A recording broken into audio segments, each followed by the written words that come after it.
Hello. I didn't know that my face would be the first that everyone saw. Well, I just came to it or clicked it as I came to it. So, welcome everyone to another Biblical Lenses conversation. We've got a really special one planned tonight. I love this topic in particular. That doesn't mean I'm particularly well educated on it, but I do love discussing it. Right. We'll be discussing the concept of the dual messianic office, or the two messiahs. With us today, we have some very special guests returning from Orthodox Christianity, our friend Joshua. Hello. How are you this evening, sir?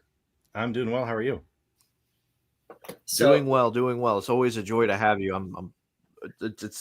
Honestly, we need to talk more than we do, man. Yeah. We have found, and then also, when we started to do the podcast or pitching this just for the audience, Josh couldn't fully commit. Like, he's obviously busy, has a lot going on. He goes, if it's a topic I'm really interested in, what we do is I put a poll up of like 3 or 4 topics, and he's like, this one sounds interesting. I'm like, all right, that's it. And then it works. The secret's out. All right. And then also joining us today is a different Will. Milwaukee. What's up, guys? Shalom, shalom. Shalom. All right. So you're doing all right this evening, man. Before we get into this, we do have a few things to do. First and foremost. Oh, and don't forget to bless that like button and believe in the subscribe button. So you heard it from Seamus, our vice president. And then next, I do have to get this out of the way. So Milwaukee is obviously not his actual name. He's a big fan of Milwaukee tools. So Will, did you happen to notice the Easter egg in the thumbnail? No. It's in Milwaukee red, bro. No. His name is in DeWalt yellow. Oh. For shame. I mean, the two messiahs is in Milwaukee red. Right. See, Jeremy, that's blasphemy. On my channel, I promote the idea that Jesus actually used Milwaukee power tools because of the red heifer, how that takes, blood is red. We see Jesus' words in red, right? The Bible authors thought it was very important to stop writing in black ink and switch to the red pen. So you just committed blasphemy. I will pray for you, though. Yeah. Thank you. I do appreciate the prayers. I do. All right. And then obviously like and subscribe. Check out the store. We've got lots of fun stuff for all of our alternate media podcasts. We've got Brad's drink there for Brad Rants. I've got my Renovating Faith cup tonight. Brad, what are you drinking? An old-fashioned. Old-fashioned. Oh, I'm jealous. Yes. I am sampling and attempting this. So I'm about to take a vacation and get to spend some time with our president. And so I picked up a bottle of something that I enjoy. And but I knew it wasn't going to be enough because I've had that bottle before and it's not very strong. I drank half of it in one night, one time. So I wanted something cheap. And so this is 10 High Sour Mash by America's Native Spirit. No, it's 10 High is the brand, but it's just basically a Kentucky bourbon. But it was a $7 bottle, so yeah. That's like rock gut bourbon, man. Well, here's the thing: like usually when I want cheap, I'll pick up like Evan Williams, but I've tried it 2 or 3 times and I don't like it. Yeah. But I need like that cheap option once in a while, and I was like, you know what, it sounds good, and I did take like one shot of it the other night, and I was like, wow, that first $7-8, that's not bad. So one of the best cheap options I've found is called Jesse James Outlaw. Dude, I cannot find it out here. It's like, for the price, it's so good. But be that as it may, Joshua and Will, are either of you sampling anything tonight? My kids' Gatorade. That works. Yeah, I've got sweet tea. On Yeah. There we go. I've got a local honey lager here from Colorado. Hey, So, yeah, I like it. it's not quite the liquor you guys are doing, but you know. Looks like we have an error on our Facebook. I gotta figure out what's going on with that. Ruh-roh. yeah, something's Okay. blocking it. They'll find us on YouTube. Hopefully, we'll get a few commenters here and there. Okay, so Two Messiahs. This is going to be a fun conversation. I'm excited. We do have a few resources. We'll get to that in a little bit. But Will, do you want to kick off kind of what you shared in the chat? Let's kind of get started with that, I think.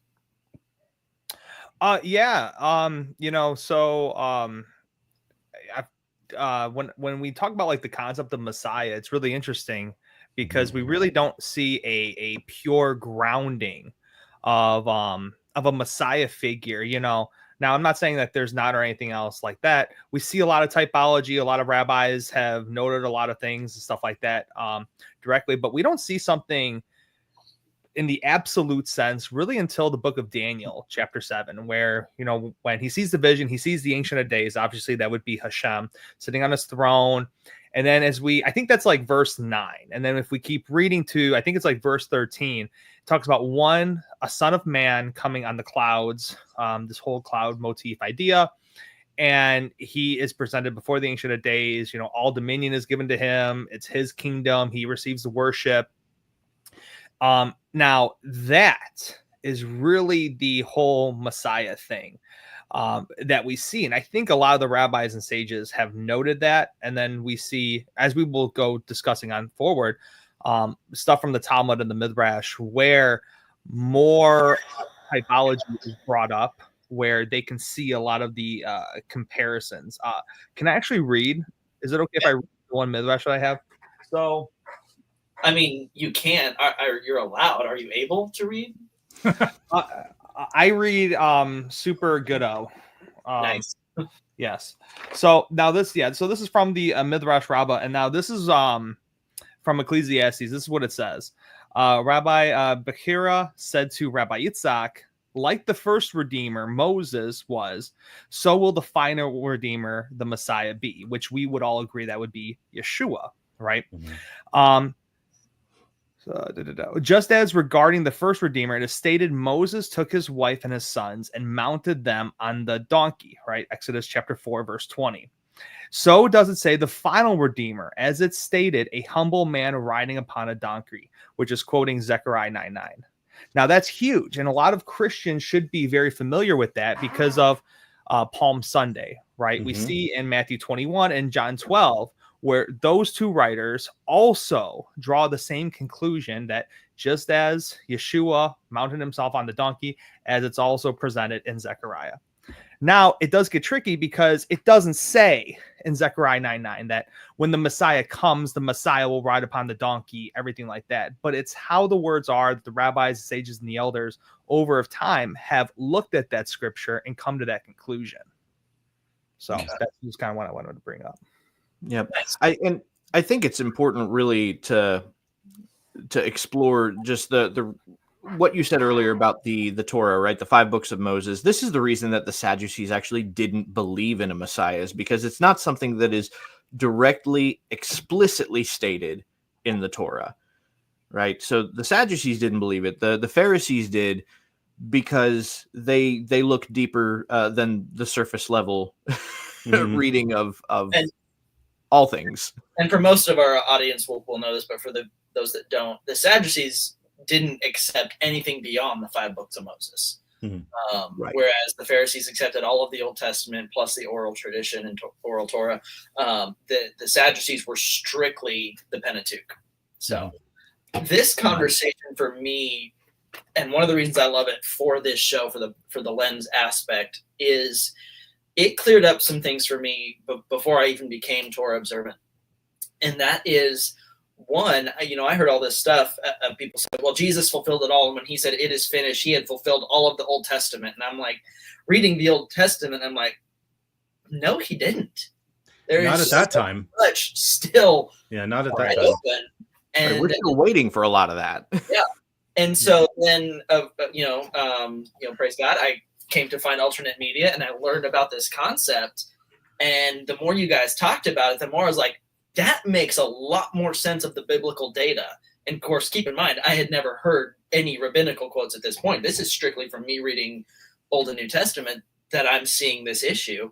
And so you started explaining this concept, Brad, you and Seamus, and I was like, wow, this is, one, it's fascinating. I actually got to explain it to someone a couple days ago, just like intro to Two Messiahs. And I was like, this just makes so much sense. And it really drives home the message of Matthew 5 for me, where he said, heaven, not one stroke will pass away until all things are fulfilled. I'm like, it's not all fulfilled yet. Yep. So that was kind of my introduction to this concept. And so, in our behind the scenes chat, Sherman was also very, very interested. And you've been reading a book on it. Yeah. Been reading a different book on it. And Nice. so, Josh, why don't you... I mean, it's probably better that we're not all reading the same book, because then it's kind of like, hey, let me go to this page. Right? Yeah, I've been reading Messiah ben Joseph. This is by David C. Mitchell. He does have a relevant PhD, but he did a PhD. I want to say it was in biblical studies, and then he started looking around at like what he was going to do for work after that, and ended up basically leading music for churches. So he's done a lot of stuff in the Psalms. He's really focused into a lot of that material. And this book is really great because it goes into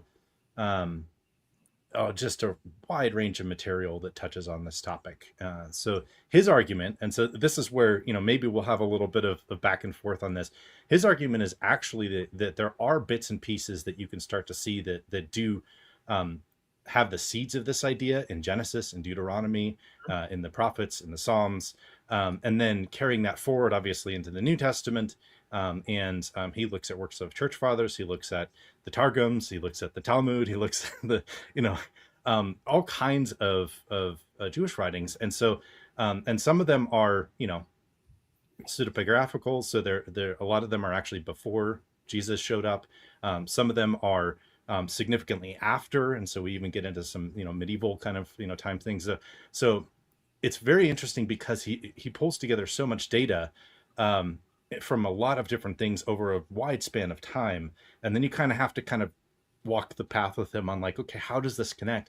And some of those ideas are different. So you get some things even within the same writing that will have different ideas about who Messiah ben Joseph is, about what's going to happen to him, about what he's going to do, whether he's going to be killed or not, whether he's going to conquer the nations or not. Like, all kinds of stuff is going on here. So it becomes a really interesting rabbit trail to chase down. And then it also gets into the interesting territory when you say, okay, do we have two messiahs here, or are there two patterns that end up getting fulfilled in the same Messiah? And how do we see that play out in history? Are we still waiting for some of that to happen? So there's a whole bunch of different questions people ask when they start to get into this. And I did post a link to that in the chat. We'll put it in the actual description too, because I think the chat's being a little weird with the link length. And then I've been reading The Exiled Messiah by Rabbi Elijah Pinchas, and I probably mispronounced that, which is an incredible rabbinic source on the two messiahs. Highly recommended. It's full of quotes, full of scripture, rabbinic quotes, and even stuff from the New Testament on it. So can't recommend that highly enough. And then really interesting to look at the bibliographies and see like, did they miss one? Right? Yeah. I mean, there's so much. I'm going to add yours to my Amazon list. My wife has banned me from buying more books until I actually read some of the ones that I have. But I have an ever-growing list. And then we also have, I will drop this one, and it'll also be linked. We have an article written by Joshua Perez on the two messiahs, one of our alternate media partners. And so that is there. So highly encourage you to read that. Ronan Torah dropped a comment. I also think he shall be called a Notzarim in Matthew as a play on Genesis 49, not just the branch in Joseph's blessing. We have an article. It hasn't gone live yet. I think we have to verify that all the edits are done, but written by our producer, Austin, that is phenomenal on that exact quote. I'm not saying you're wrong. I actually would want to look into that. I'm very curious. But Austin's article, I think, was just stellar on what that prophecy is. So that'll be coming up shortly once we get all of our that is a really interesting thematic connection, because you do get connections between both the expectations of and that may be Joseph the and connection. Messiah and David. Yeah, It's been a while since I've read the article. I just remember I loved the article. So, but definitely check out The Two Messiahs by Joshua Perez and Messiah Ben Joseph, as well as The Exiled Messiah. Now, that said, Brad, we've said two messiahs and all of this stuff, but we haven't actually stated who they are. Could you give us a brief breakdown? Who are the two messiahs? What are their expected roles, etc.?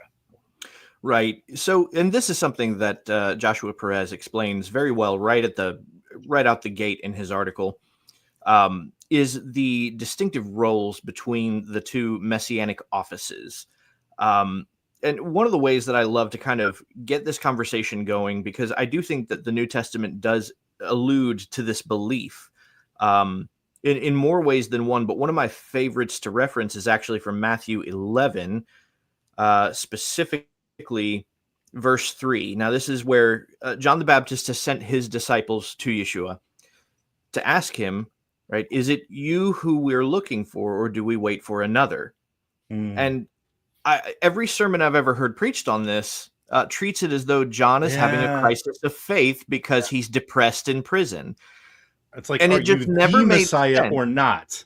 Yeah. Is the way people usually pose it. Yeah. Right. Yeah. Are you Messiah or not? And it's like, well, this is John the Baptist. This is the one who leapt in the womb at 6 months. This is the one who pointed him out in a crowd and was like, that's the Lamb of God. You know, like this is not somebody who's just depressed in prison and having a crisis of faith. I think the question is much more specific than that. And given that there is some evidence which would suggest that maybe he came out of the Qumran community or had spent some time with the Essenes, that he was probably familiar with this belief, right? That there would be two messianic arrivals. Now, whether or not they're one person or two people, generally the idea would be that they were two separate people, probably especially in John's day. There would be the Messiah ben Joseph, or the Messiah son of Joseph, and then Messiah ben David, Messiah the son of David. And those two there are some thoughts that would suggest that they are both referencing a point of birth, right? That they are literal.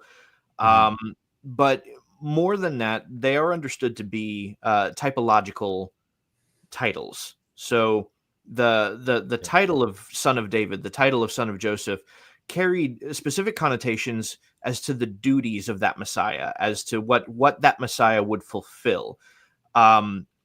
And this is really where I think Christianity and Judaism tend to talk past one another when they talk about the subject of Messiah, because in Christianity, you know, we say the Messiah a lot, right? Well, when you add the article "the," it makes it very specific, and to a Jew, that means the son of David, right? Now, the son of David would be the one who would return and bring back in the 10 lost tribes, would restore Israel to her former glory, liberate her from her oppressors, and rule the world, you know, with an iron fist, so to speak, or with an iron rod, I think Revelation says. And these things have not happened, right? So we all understand here that we're waiting, we're anticipating those things to happen, but they haven't happened yet. And these are things that I like to remind people that both Judaism and Christianity are waiting on the same messianic arrival at this point. The struggle is that during times of oppression, Israel has always been waiting for the son of David, right? Especially during times of oppression. Whereas the son of Joseph is a little different. And the son of Joseph is something that's not even as directly alluded to throughout the prophets. And this is an interesting conversation to have with Orthodox Jews, because, you know, they will accept that the son of David is more directly alluded to in the prophets. I know that the most direct is the one that Will referenced in Daniel, but there are others throughout Isaiah and throughout the rest of the prophets that, you know, make some allusion to the messianic office. But the role of the son of Joseph is much less, right? It's something that really has to be inferred into one's understanding of the text. And what is inferred is that he would be one who would, in the broadest sense, just to give it a very brief run over, he would lead Israel in a fight against their enemies, would ultimately die as a result of that struggle, and his death would bring about mass repentance, and then the son of David would come and ultimately avenge his death, and, you know, that whole process would begin. So that's kind of like the most generic run over, and that's where in those broad terms there's argumentation as to whether or not this really fits Yeshua. Does it not fit Yeshua? Mm-hmm. And I've had conversations where it's positioned in a way where it's like, well, no, but it would have to have come about this way. And my thought is like, well, I mean, no, because we've both already agreed that really the entire concept has to be inferred from the prophets. So if it has to be inferred, then we can't be insistent about any specifics on how that's going to come about. Yeah. Right. You can't hardline and say this is how it has to happen, right? Because we're really inferring the entire concept from the ground up. Yeah. So if there's any possible way that can fit within the contextual frame of the prophets and of the culture of the time, then really it fits. And there's no reason to say that it doesn't, unless there's something that like drastically violates a principle of scripture. So I think that's maybe a good point to start off. One thing that you and Seamus mentioned when I was first introduced to this was that if we could do like a subtitle for each position, it would be that, and I got to speak up a little. So the guys pointed out my microphone is actually not working today, and we're having StreamYard issues with that. So it's an expensive prop at this point. Right? So is that Messiah ben Joseph is the suffering servant. Mm-hmm. Messiah ben David is the conquering king. Okay. Mm-hmm. And if we can summarize those offices and we look at exactly what happened 2,000 years ago and what is going to happen, you can really look through the Old Testament and see these different prophecies, read rabbinic literature on the two, and you can see a portrait of Yeshua in the suffering servant. And I absolutely love that because there's so much there. And Brad, you even referenced a war, that he would fight a war. And I think it was Seamus who said if he had been born 20 years earlier or 20 years later, he would not have been crucified. Mm-hmm. Just based on the state of Israel at the time, right? Let's look at the war that he fought. You had the Sadducees who were running the temple, who were bought and paid for by Rome, who didn't want a Messiah at all. You had the Pharisee party, who was run by the school of Shammai, that is largely the reason for the destruction. Like if you attribute the destruction of the temple to baseless hatred, the Jews pinned that on the school of Shammai, right? And my understanding is at Yavna, when the Sanhedrin reconvened, they declared that heresy. Like you can only teach his stances as a point of historical fact. The whole religion shifted at the destruction of the temple to Pharisaic Judaism under the school of Hillel, which is exactly what Yeshua taught. Like right. He fought a war and was killed for his stance religiously, which is absolutely fascinating to me. Right. It's so that's an interesting point, and I wish that I'd known we were going to go over this particular point because I have direct citations that I have used in discourse to make this argument, because it's always treated as though it's going to be an actual, full scale war, actual combat, actual battles, the most literal sense of war. Which again, like it could be, but since the role that we're talking about is one that's already inferred, I don't think that it is without cause that we just accept that precedence that the majority of this role would be something that is also more ideological and maybe even symbolic in how it is manifested. Yeah. So, well, and let's look at our last conversation that we had a couple months ago on the atonement.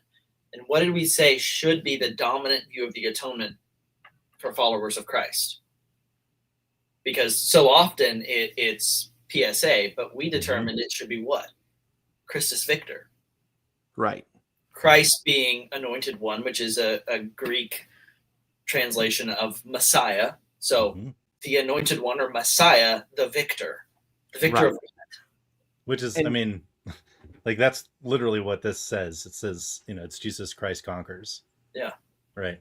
So it's one of those things where, because the idea is that he would be fighting actual battles and then he would be killed in one such battle. And it's the focus is always this idea because it's the premise is that he would be fighting Israel's enemies. And so that frame is always presented in the way of like an external enemy, something from outside of Israel. And naturally that would fit the frame of mind of a people who are under oppression, for sure. But an external enemy is not the only kind of enemy, right? And physical warfare is not the only kind of warfare. And we even have examples in the Torah itself of internal enemies, right? You have the rebellion of Korah. You have where there were Israelites from within Israel that were problematic, right, and had to be dealt with, internal. And if we start from that point and then we move forward to the struggles between Beit Shammai and Beit Hillel, one thing we find in Talmudic literature is that there is an instance where essentially the usurpation occurred, where a vote was going to be forced at point of the sword in favor of Shammai, right? And what the Jerusalem Talmud in particular tells us is that the students of Shammai had killed the students of Hillel, right, at the point of the sword. Now, there's ideas that may be parabolic speak, for something else, but there's no reason not to take it literally. I don't think that anybody really contests that it can be taken literally. And if that's the case, and we know that Hashem later on favored the view of Hillel, then that would make those students of Shammai internal enemies, right? That makes them internal enemies, which means that if conflict with Beit Shammai is what ultimately led to Yeshua's death, then he died fighting the enemies of Israel. It just wasn't an external enemy. Correct. When we think about that, even in America, we talk about enemies foreign and domestic.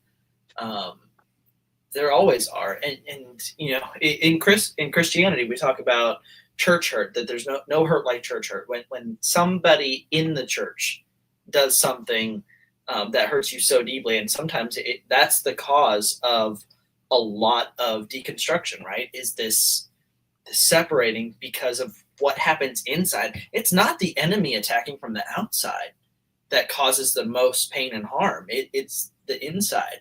The most hurtful people are often the people that you should be able to trust the most. And so, I'm glad you pointed that out. Right. So it gets interesting too, because we have, even within, like I said, within the same writings, you have ideas that are much more kind of earthbound, if you will, about the conflict, and much more cosmic. So you have within Pesikta Rabati these multiple ideas, and there are actually multiple other writings too here that talk about the Messiah that's basically like a war Messiah. He's anointed for war, right? And you go, oh, like that sounds very like literal, very, very bloody, very hands-on.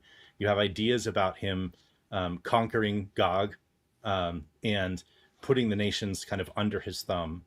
And then you have earlier in particular about that you have this part where you have this very cosmic kind of way of talking about it. So you have literally Satan coming before the throne of the Holy One. And he says, "Master of the universe, for whom is the light which is put away under your throne?" He replied, "For him who will turn your back and put you to utter shame." Yep. Satan said, "Master of the universe, show him to me." And he replied, "Come and see him." And when he saw him, Satan was shaken, and he fell upon his face and said, "Surely this is Messiah who will cause me and all the princes of the nations to be swallowed up in Gehenna. As it is said, he will swallow up death forever, and the Lord God will wipe away the tears from all faces." Yep. So you have like that idea, right?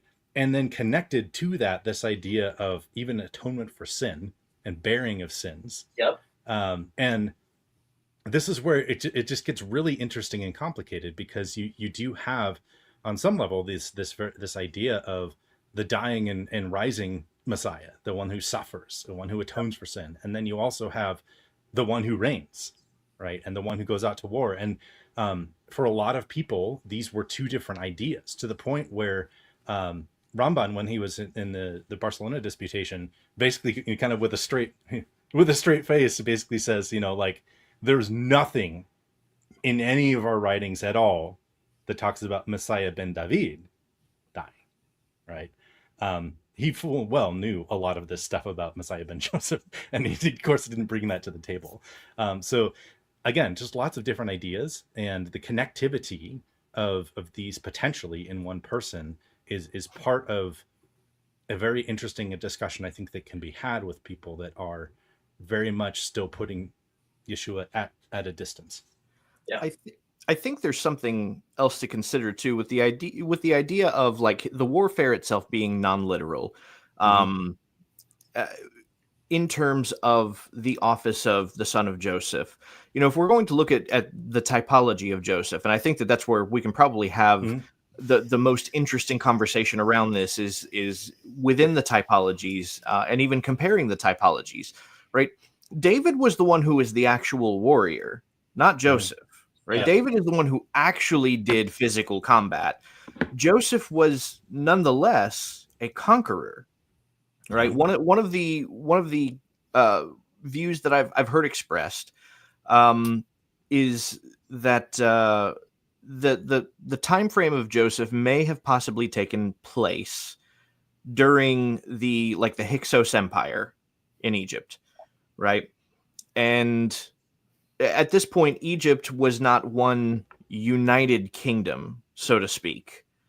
But Joseph did unite the kingdom. He did bring rulership of all of Egypt under this one pharaoh, and he did so without actual physical combat, right? Mm-hmm. I think that if we're really going to look at the typologies, it would make more sense for the son of Joseph to be within the frame of that typology, to be somebody who is a conqueror, but not in physical warfare. Yeah. I think that fits better. Which is interesting, because then you kind of get a split, right? So on the one hand, you have that idea, and you have all the typology that connects Egypt into the ideas about death and Sheol and going down to Egypt and all of that. And it's hard not to see Joseph being sold for silver and thrown in a pit and all of those details, and go like, gee, that sounds familiar. And looking at that as a physical typology of a cosmic reality to come in Yeshua. But then you also end up having this play out in a descendant of Joseph, in Joshua, son of Nun, right? Who is part of conquering the promised land. And actually is a warrior.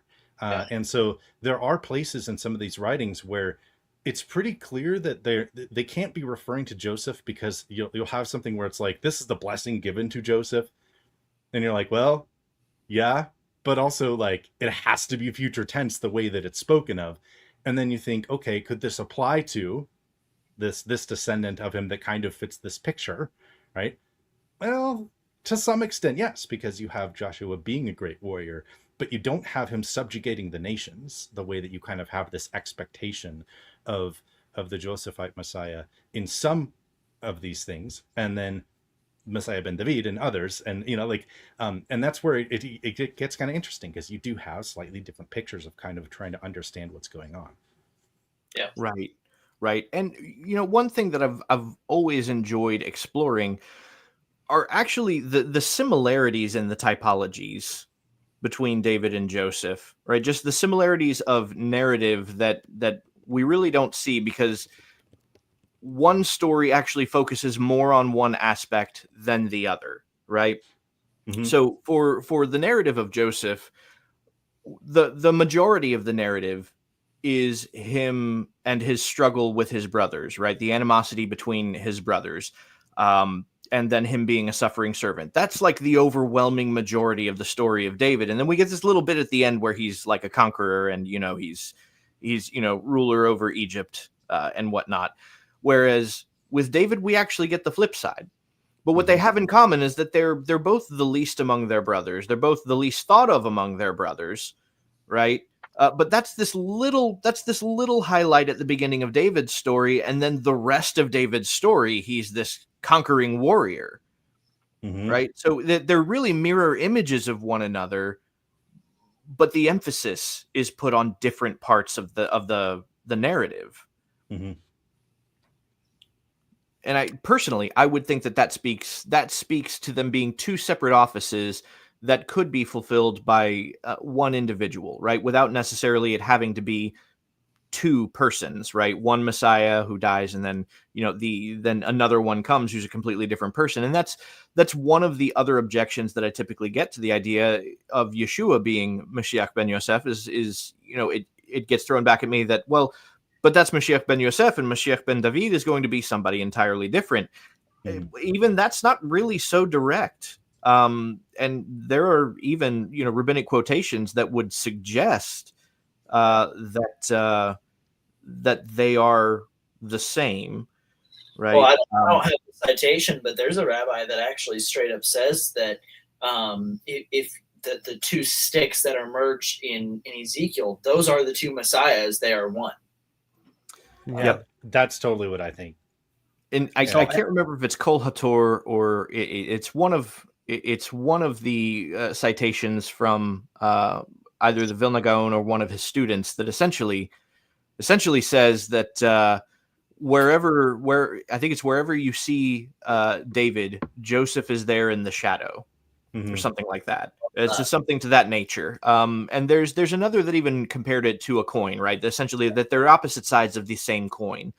And there's another, I think, even from Ramban that suggests that there would be one tzaddik in whom the spirit of both resided. Before we go off too much, I have some of the quotes from, because I know we were talking about like the whole Gog and Magog, and then like the war that they would have fought. I have here Rashi's commentary on with Isaiah, where he says, "He who flees from the sound of the fright shall fall into the pit, etc. Whoever escapes the sword of the Messiah, the son of Joseph, shall fall into the sword of the Messiah, son of David. And whoever escapes from there shall be snared in the trap of the wars of Gog." So that's Rashi on that. And then we have another one. Okay, so this is from Abarbanel with his commentary on Zechariah 12. Similarly, it says, "As I will pour out on the house of David and on the inhabitants of Jerusalem a spirit of grace and supplications. And it was said of the children of Judah that they are called the house of David, and of the tribes that are included among the inhabitants of Jerusalem." It says the inhabitants of Jerusalem. It is mentioned that the death of the righteous person will be precious in the eyes of the Lord. And because of this, the Lord will seek ways to destroy all the nations, meaning that when the Messiah, son of Joseph, dies in battle, the Lord's anger and jealousy against those nations will be kindled, will mourn from him as one mourns for an only son, as a father mourns for his son. So just as, that's what the rabbis have said regarding this war, as you guys have brought up Gog and Magog, it's even brought up there. Even the typology, I wanted to like piggyback Joshua, kind of what you were saying. Like we see so much typology with Joseph, and also just as Yeshua was raised from the dead, Joseph was raised up. Yeshua sits at the Father's right hand. Joseph sits at the Pharaoh's right hand. Yeah. Right. He's given the signet ring. We read, I think it's in Haggai chapter 2, verse 23, where like the whole curse of Jeconiah, where the signet ring will be restored through Zerubbabel. Right. So just as Joseph gets this, the line of Messiah also receives this signet ring. He acts as that. And then Brad, as you were even talking about with being of the same coin, we do see this softer, delicate Messiah as Joseph. But then even with David, and I want to bring up Ezekiel 34, because through there, Ezekiel 34 talks about, I specifically, Yod-Heh-Vav-Heh, I will shepherd my people. I will be there, everything. And I will send, and David will be my shepherd. The only problem is David is dead right now. So who is he referring to? It's that David-like figure, David-like Messiah. So we see so much of this here. And one thing I think Christians should really appreciate about the rabbis, instead of kind of having this idea that like Jews hate Jesus, we push them to the side. These are people who've dedicated their entire life looking at the Tanakh, reading Pardes, reading the different ways to interpret these scriptures. And a lot of the conclusions that they have come to of what this Messiah would do is remarkable. Like I'll say to trigger a lot of my Christian friends, I'll say that Jews have more faith that Jesus is the Messiah than Christians. And they'll look at me like, what do you mean? I'm like, bro, go look at what they wrote that the Messiah will do. Yeah. And it screams it. It's amazing. Honestly, so I just finished Exiled Messiah like literally this week, and I was blown away. Of course, I'm newer to the Torah walk, so for me, most of my understanding of all this is from just scripture. I haven't gotten into all of the rabbinic writings yet. Like I'm still very early in this walk, and I'm reading this and I'm like, how do they not see it? Which is so cool, because Brad, you and Seamus made this statement on the episode that I watched. I don't remember which one it was, or I'd post a link, but you said Joseph was hidden from his brothers so that the world could benefit. Right? Yeah. So the world benefited through the famine, through all of that.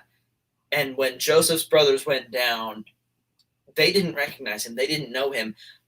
But we, the world, the Gentiles, were able to benefit because of that. And we benefit because the son of Joseph is hidden from his brothers. And Paul says this in Romans 11, that for the benefit of the Gentiles, Jesus was hidden. Because then he says, if they would recognize him, it would be, and the quote is, life from the dead, which we all know as the resurrection. It would be the coming of the king. Not to quote Lord of the Rings, but it would be the return of the king, right?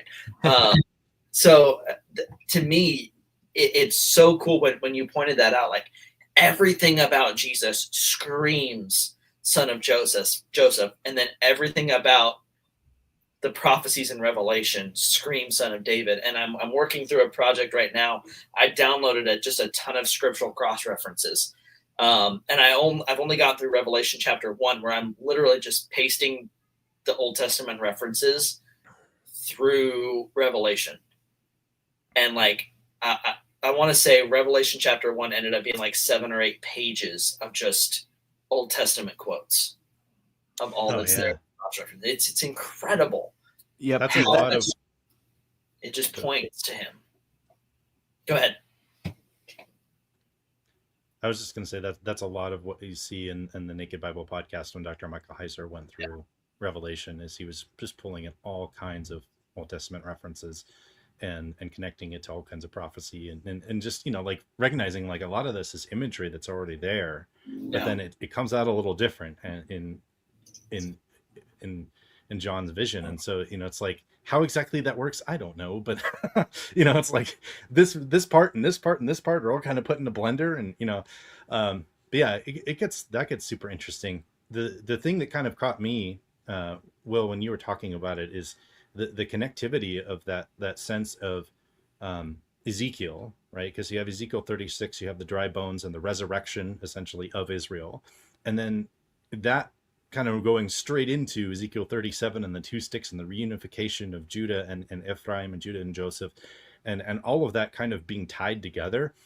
And then you look at Joseph's story, and when you finally get Joseph being reunited with his father, his father is called Israel, and he's stunned to the point where it's almost like he's dead, and then he revives, and it's like you have a reviving Israel in the presence of Joseph as essentially something that not only happens, but is also a type looking forward to the resurrection of Israel in the presence of the Josephite and Davidic Messiah. Like, that's really cool.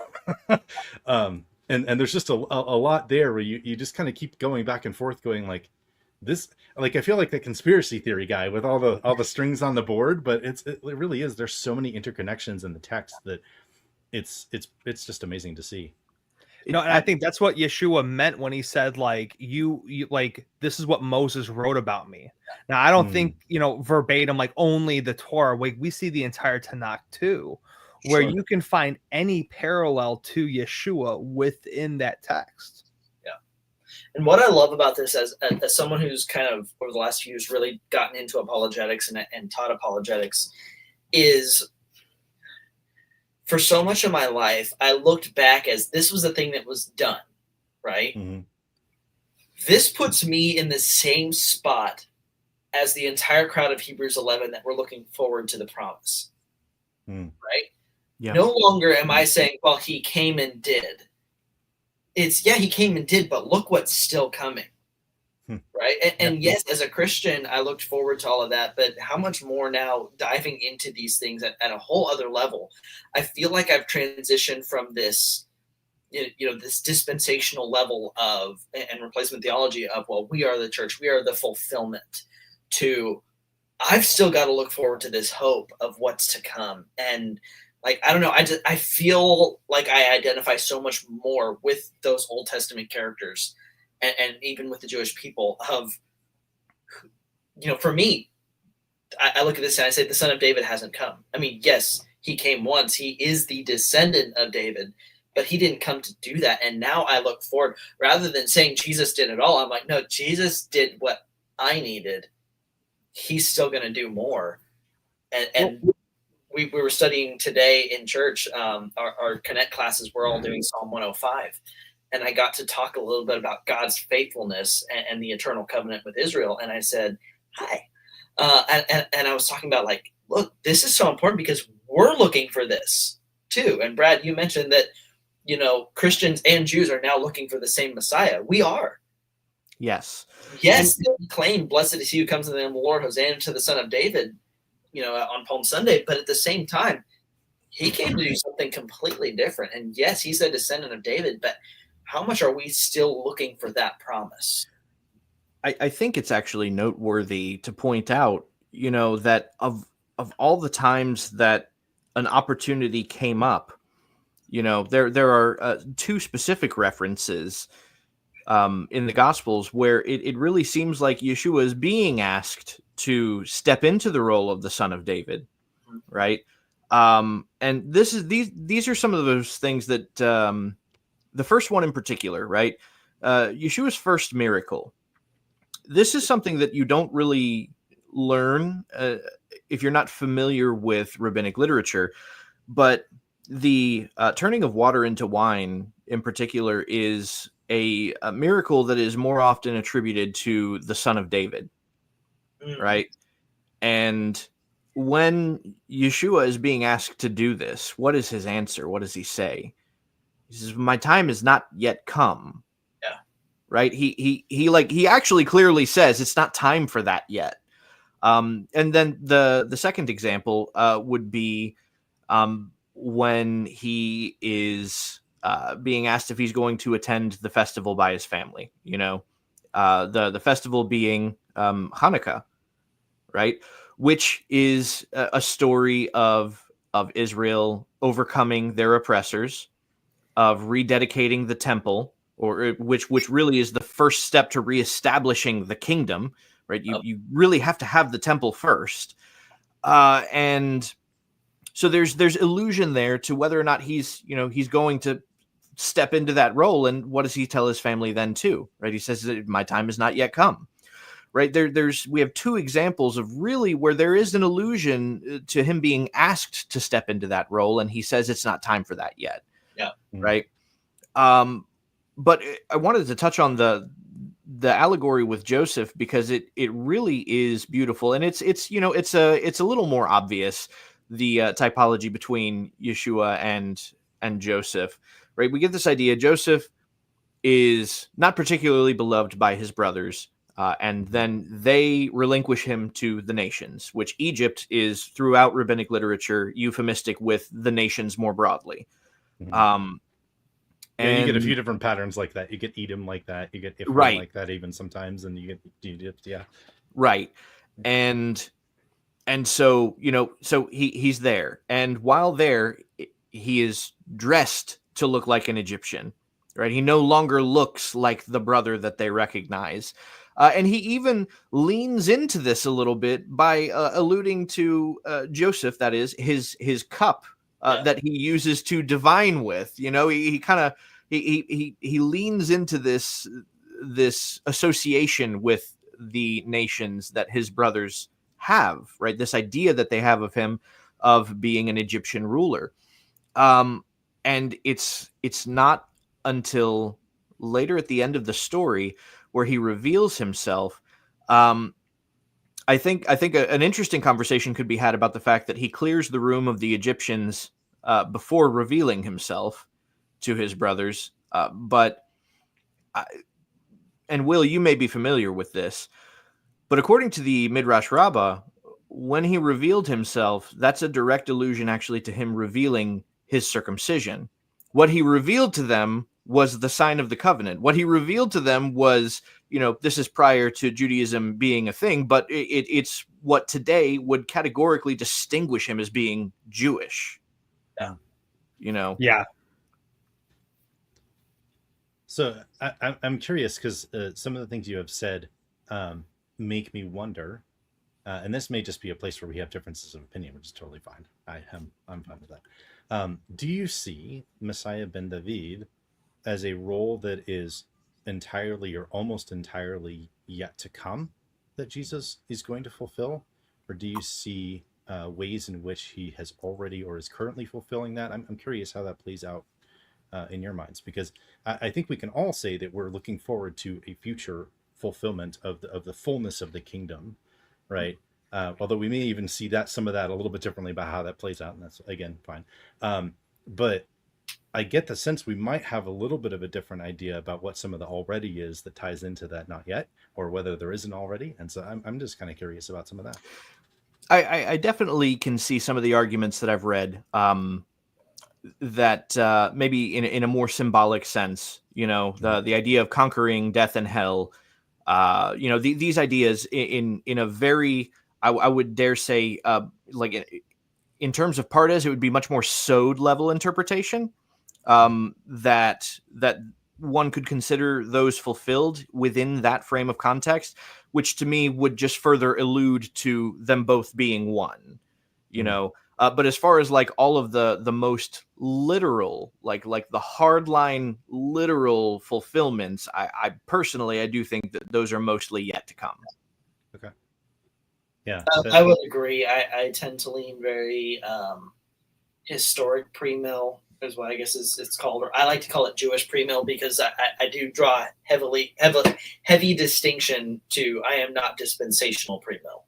Mm-hmm.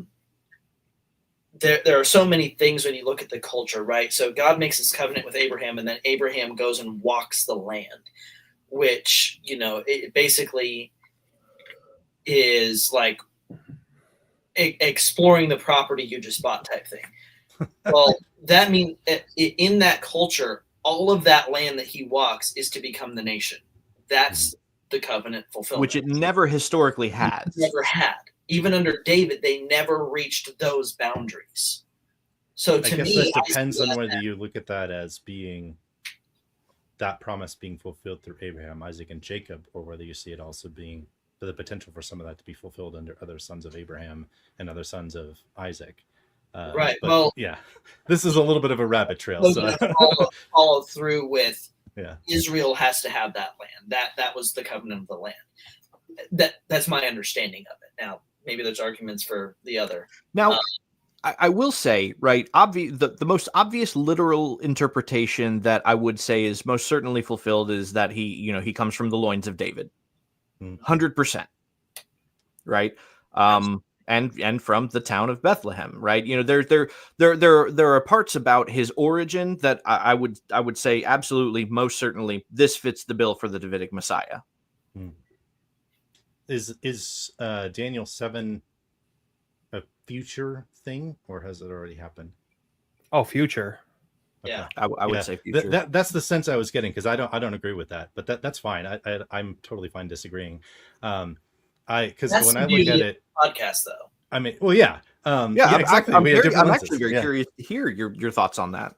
Well, so I mean, for me, when you have Jesus in front of the high priest, one of the things that he, like, when the high priest gets really mad and is like blasphemy, it's when Jesus literally, basically brings up Daniel 7 and says, like, from now on you will see the Son of Man seated.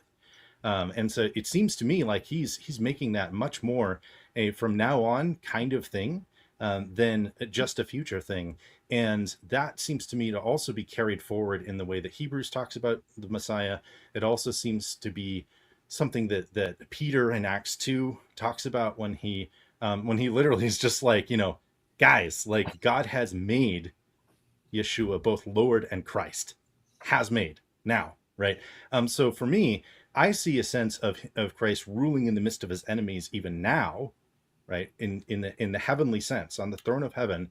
And then you have a sense of, okay, but then you're going to have the time when all of the enemies are conquered completely, the return of the kingdom to earth in full, and that kind of fulfillment is more how I see that. So it's just interesting to see different ways that people look at some of those things and place them in already not yet, or don't see already at all, or don't see not yet at all.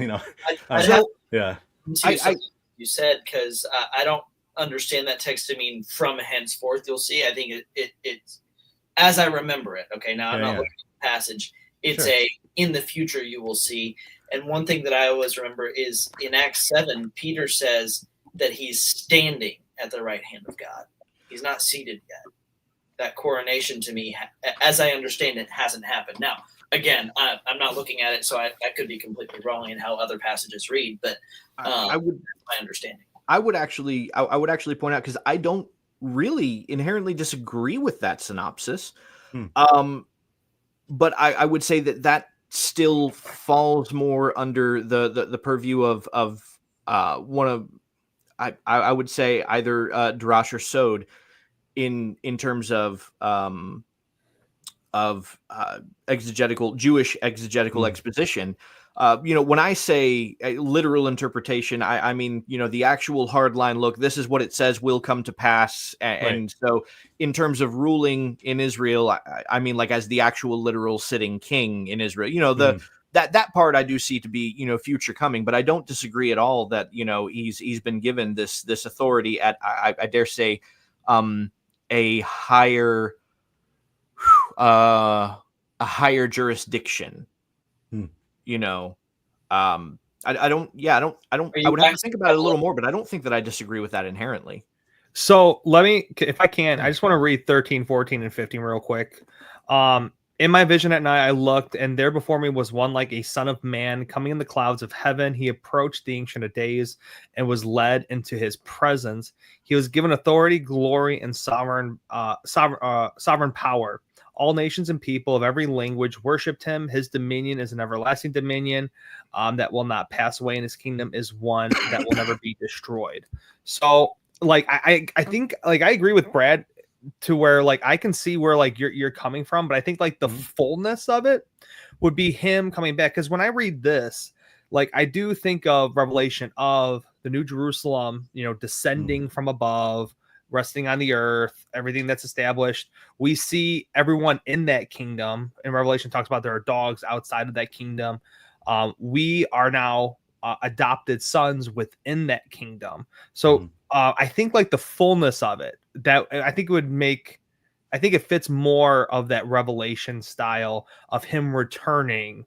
And you do, like, you see what I mean? Yeah.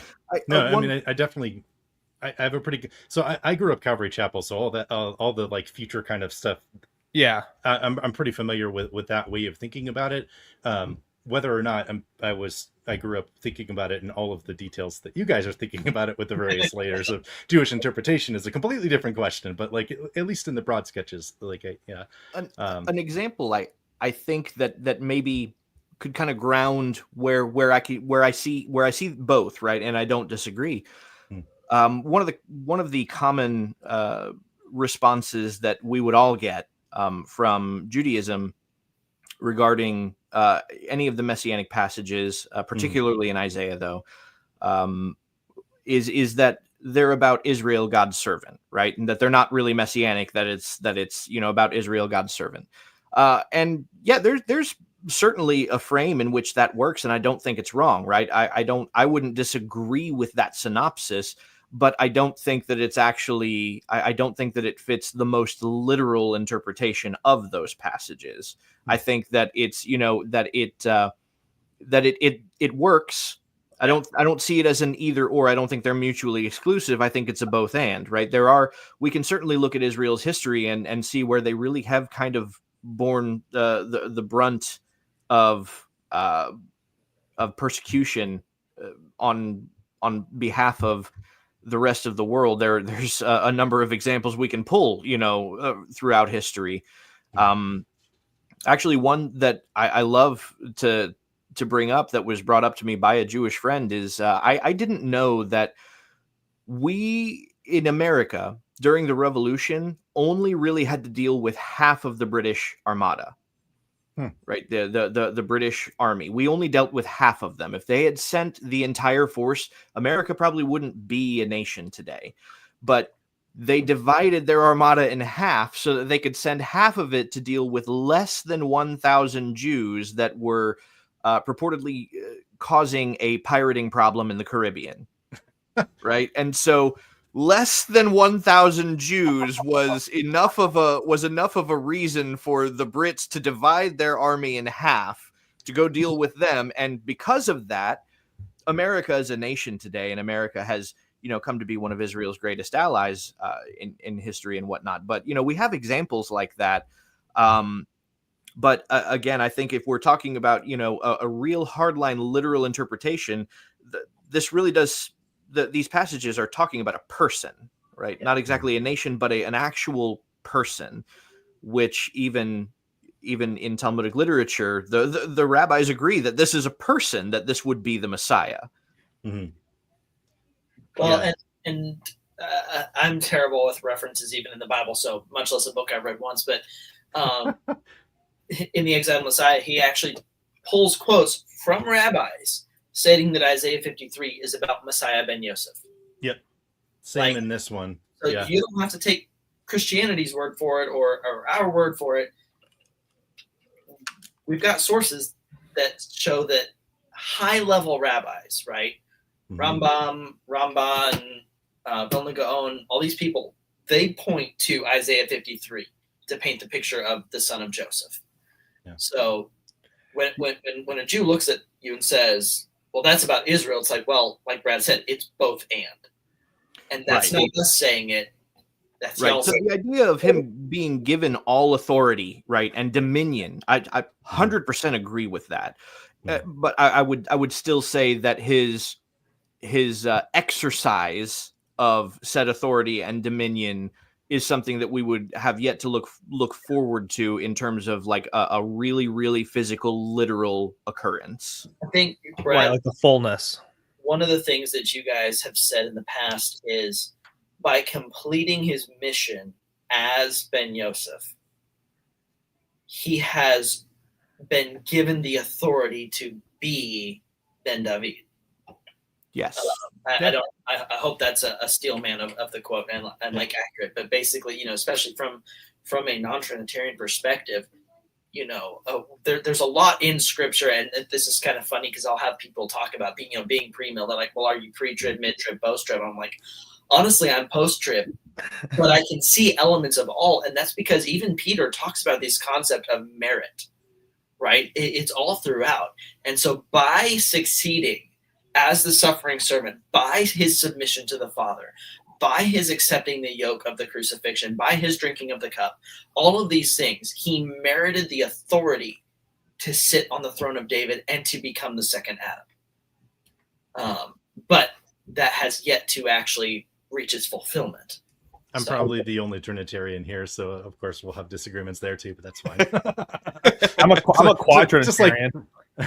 Josh, have you ever heard of the Quadrinity? We'll talk later. We'll talk later. Okay. Interesting. That's not what this is for, Will. Yeah. I'm going to go back to the first message I said when I started the group chat. We have too much ADD for you to be throwing us off course. Come on.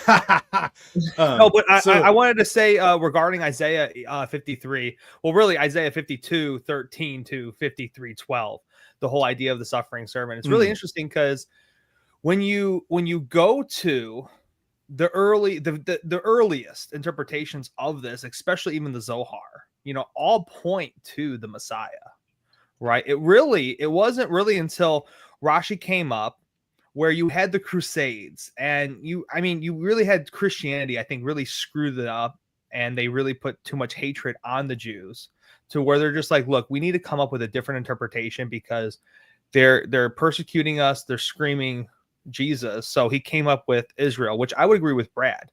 You can definitely see Israel within that text, but I think the greater one would be Messiah. And Jeremy, you brought up, because Rambam even says like Rashi's wrong, like it is about Messiah.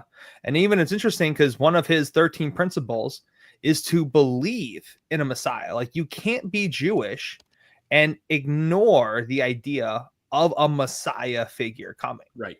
And that's huge, and everyone holds up. I mean, I don't know. I don't want to say the Rambam, Rabbi Rambam, right, Brad?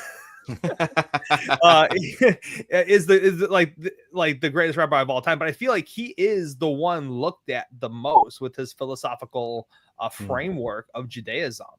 So, if he basically says that there has to be a Messiah and you can't be Jewish if you reject the idea of Messiah, a lot of people will go to that. But it's kind of this whole understanding of Jesus didn't come as Messiah ben David.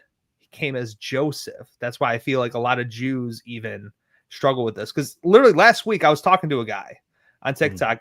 Brad, have you ever talked to Bernie? Oh yeah, I've talked to Bernie. Okay.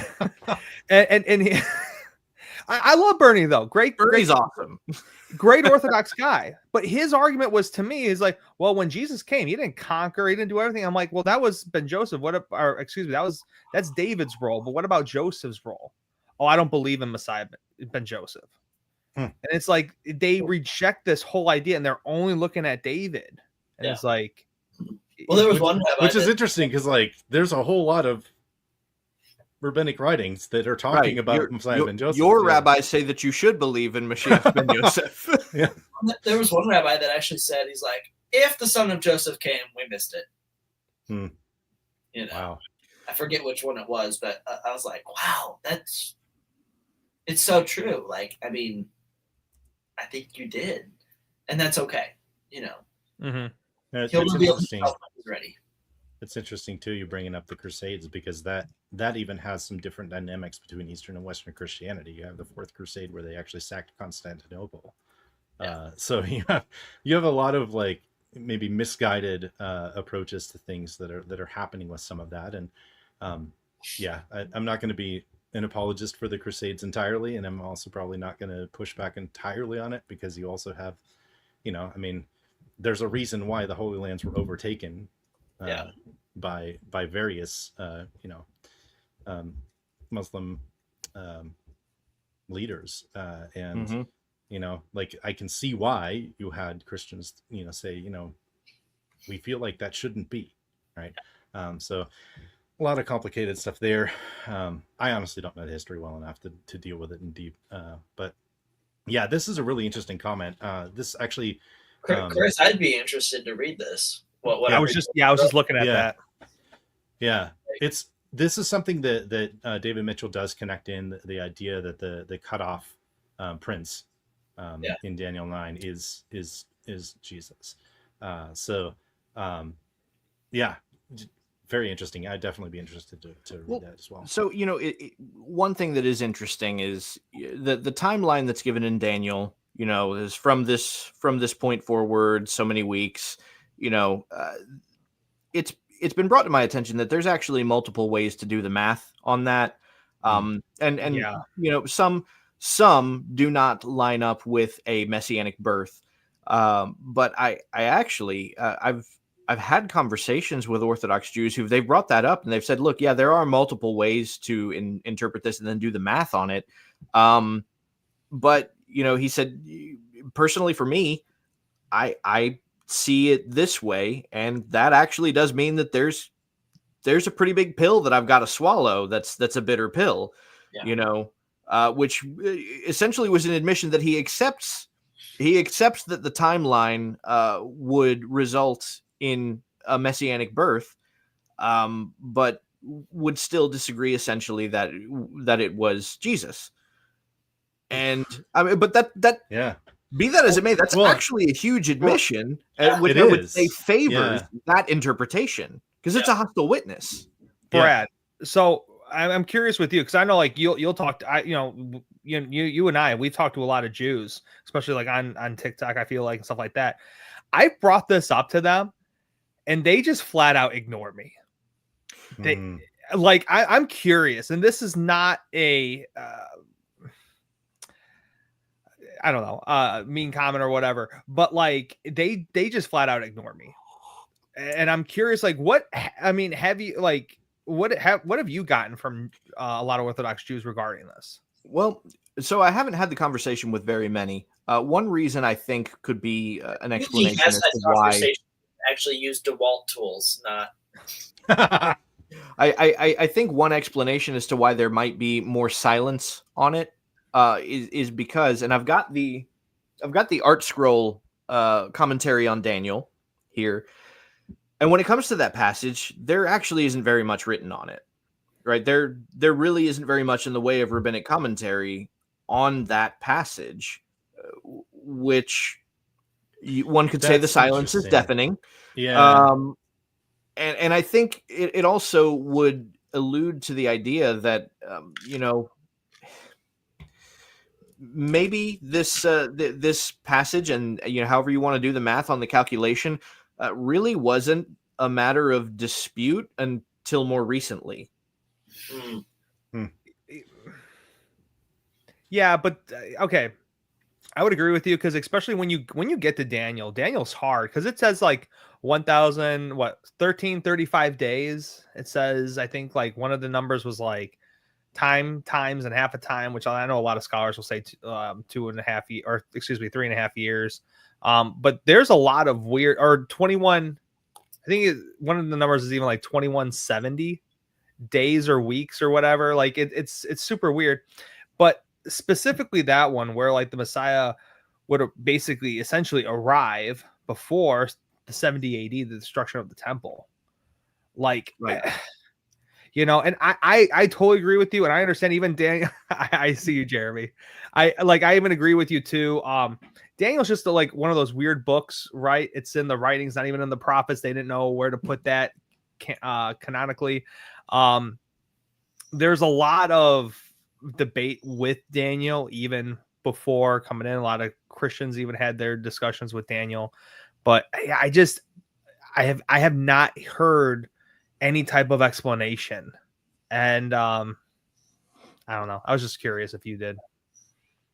Eric, you're going to have to be a lot more specific. We've all said a lot of stuff. Oh, I mean, it seemed surprised that he came across the stream, but I'm assuming that possibly subscribed, and that's why the stream came across your feed, which makes you not a hater but a fan. Absolutely. Who doesn't want to win? So, I think Mitch was referring to you, Jeremy, about the whole DeWalt situation. Hey, I mean, I never said what I hold to. I just said the reason that they don't give you the time of day. Yep. Actually, I'm not a tool junkie in that way. I've used DeWalt and I've used Milwaukee, and I like both of them. I am a Makita hater. Yep. To bring this back around real quick to the typology of Joseph. Excellent. just to to reel it back into the typology of Joseph, and this was referenced earlier, and wasn't exactly fleshed out and explained in detail, but I have in other streams. The function of Joseph in his own story, as I read it, appears to have been different depending on who we're talking about, right? It's often thought and presented that the famine was affecting his family as much as it was Egypt, and that's why they went to Egypt to go and get food. But there's something Jacob says to his sons that doesn't actually fit that narrative. It actually causes like pause to question. Jacob says to his sons, "Why are you being so conspicuous?" And this is mentioned in relation to the famine, right? The narrative tells us that the famine had grown far and wide. And then it gives us Jacob telling his sons, "Why are you being so conspicuous?" What are we being told here? One of the things we have to remember is that God already had a covenant with Jacob, right? So Jacob and his family were going to be fine regardless. Right? They were already in covenant with God, and God was going to take care of them. They had no need really to go to Egypt. And the comment, "Why are you being so conspicuous?" Certain rabbinic commentators have suggested that actually they were kind of flaunting exactly how okay they were. Yeah. Whereas others were clearly suffering, but they were okay, and they were kind of shoving it in everybody's face, so to speak. And so to keep up the illusion that they were suffering as poorly as everyone else, Jacob sent them to Egypt to go and get grain, right? I have the Sonchini Kumash. I think that's how you say that. And they don't quite go that far to say that they were flaunting it, but he does say that they were taken care of, they were fine, but Jacob sent them for the purpose that they wouldn't get robbed because they were okay. Basically, Right. because they were doing well enough, he was worried that the nations would come at them and rob them. So he said, "Hey, go make it look like we need help." Right. And when you look at it that way, right, you really have to question, okay, well, what purpose does Joseph serve for his family? Because it can't be denied that there is a functional purpose that he has to serve for his family, but it's clearly not the same purpose that he is serving for the broader world, right, in saving them essentially from starvation, from death, so to speak. And what we get at the end of the story, right, and what we get, Joseph's main concern upon seeing his brothers is his father. The first thing that he asks is, "How is your father?" Right? Yeah. And we even get this idea in the conversation between Jacob and his sons that Jacob doesn't really feel like his sons are completely innocent in the matter of Joseph. There seems to be a degree of blame that's still harbored in Jacob's heart regarding the loss of Joseph, right? The degree to which he thinks they're responsible or they played a part in it is not explained, but there's an illusion there that this is something he does hold against them to a degree, right?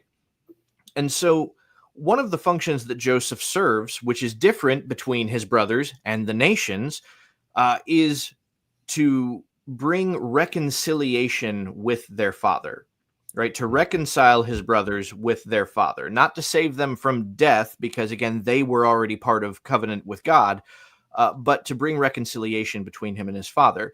And this is something that can be derived from certain of the certain of like what is said about Yeshua in the New Testament, even from some of what Paul has said, that yeah, there's the function of bringing salvation to the broader world, right?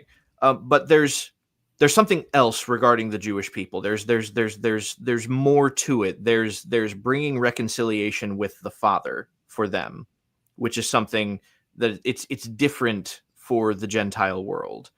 The Gentile world is being brought into communion with Israel, right? As we get Ephesians 2, you who were far off, cut off from the covenants of promise, you who were Gentiles, right? That you get that idea, and there's this being brought near. But if being brought near to the covenants and to the community of Israel, then it suggests that there is already an active covenant still with Israel. Yeah. And so the function of Yeshua has to be different for them. And I think that this is one of the typologies where we do see some interplay between the person of Yeshua and the typology of Messiah ben Joseph. Love it. Yeah, I'm glad you brought that up, because I was going to bring that up too, because basically we have the 12 nations with Israel, right, coming with the Gentiles right here, where it's almost that, and you guys mentioned it earlier. I don't think you mentioned the verse. It's Zechariah chapter 8, verse 23, where 10 people from the nations, right, will come forward, which obviously represents the 10-tribe kingdom that was sent out. Will come to the Jew, and come, we know that God is with you.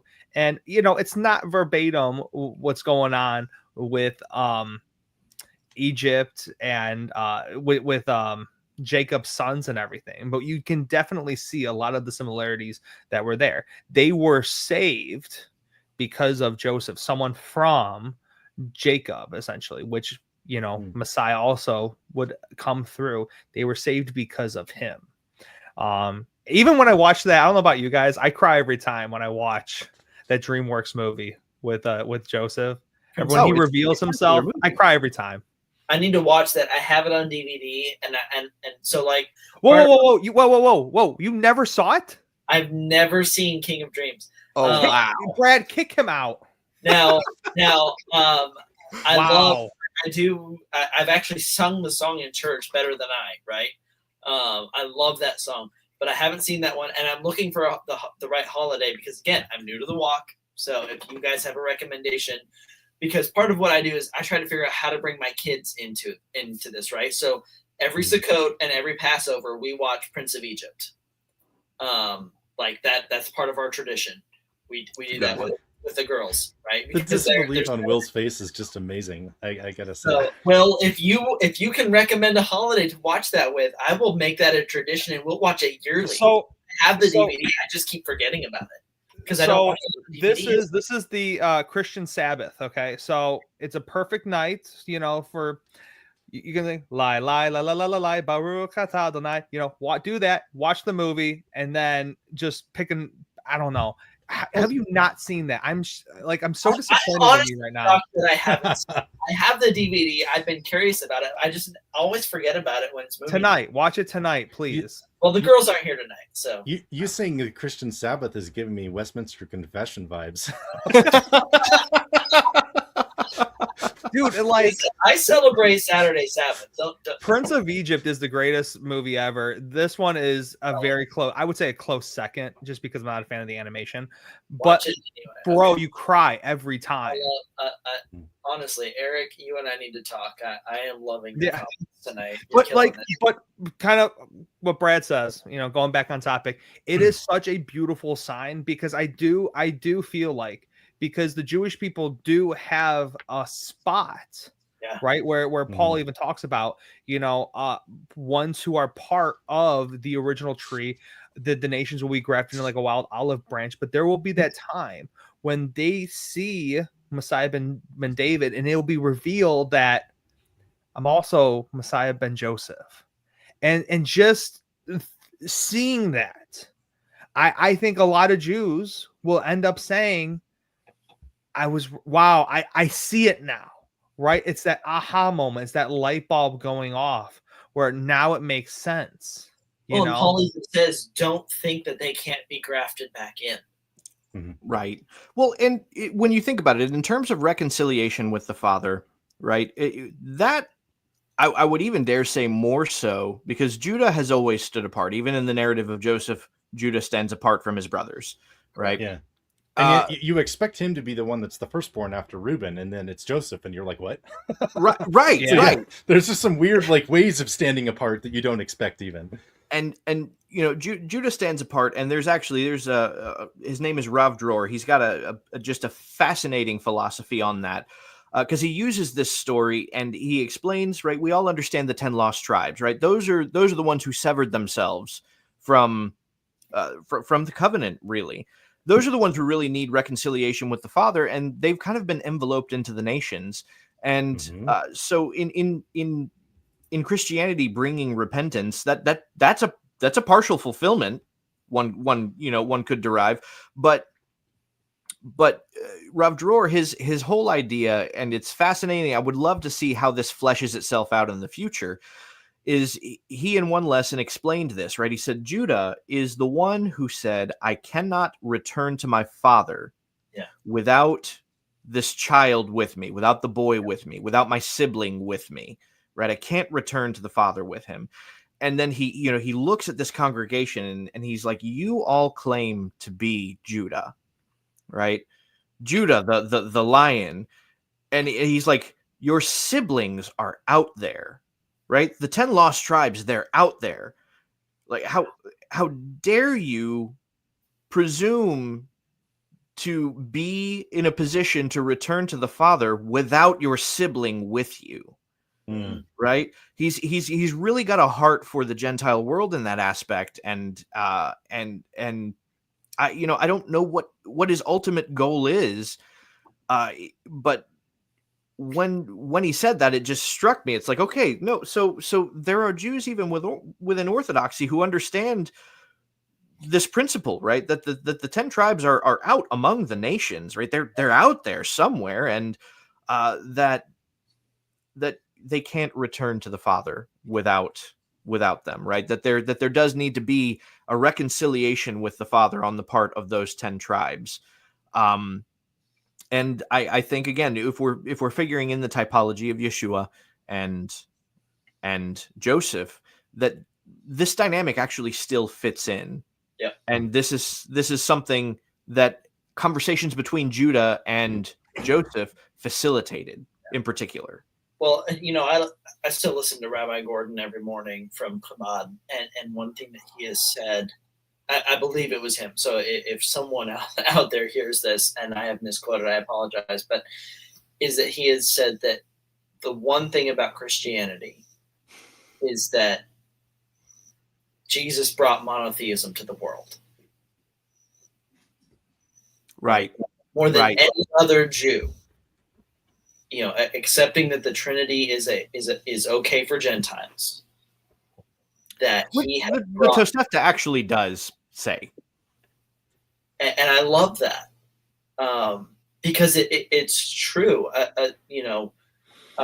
Now there's this really cool dynamic that Rabbi Gordon mentioned, and he said of the 3 Abrahamic religions, Judaism, Christianity, and Islam, Christianity and Judaism's goal, and Josh, this is one of the things that I think, if I understand Orthodox eschatology correctly, which I don't know a lot about, but I think this is where you guys land, is on what I would call the correct side of this. Is he said Christianity and Islam, their goal is to get to heaven.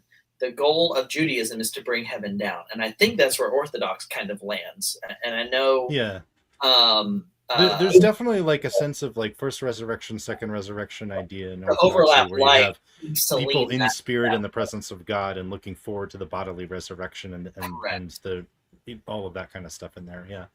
And so I loved that, because that's what I always believed was like, we're supposed to be living this here and not looking forward to this weird angelic, like,